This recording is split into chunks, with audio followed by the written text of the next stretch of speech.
qofka sooman haddii dhiigu ka yimaado soomka miyuu ka jabayaa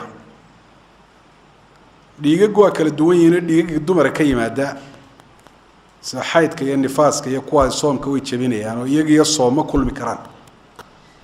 xadiidka Abi Saciid Muslim wariyay waa ka rasuulku markuu ka waramayay nuqsaanta dumarka aqligooda iyo diintooda ku jirta yiri alaysat idha haadat lam tusalli wa lam tasum oo inay tiraahdo iyadoo xaaladda ku jirta waan soomayaa waa ku dambaabaysaa iska dhaaf inuu soomka ansaxay ana soomku xaraam buu kay dhiiga ka imanaya qofka meel kale dhiiga aynu sheegnay aan ahayn sanabar loo geystay oo kale waxa la mid ah hadduu istoobo waxa la mid ah hadduu dhiig shubo isagoo sooman taas waxba soomkiisa yeeli mayso بدليل النبي عليه الصلاة والسلام استوبي إسقاه صوما احتجم النبي وهو صائم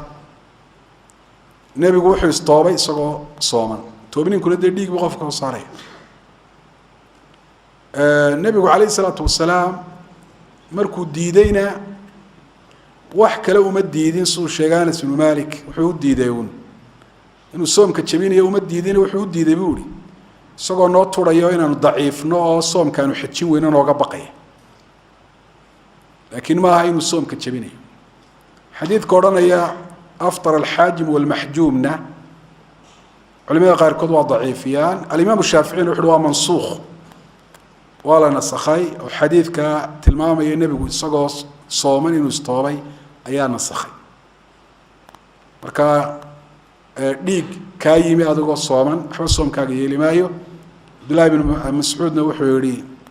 Isa ibn Abbas labada mid kamida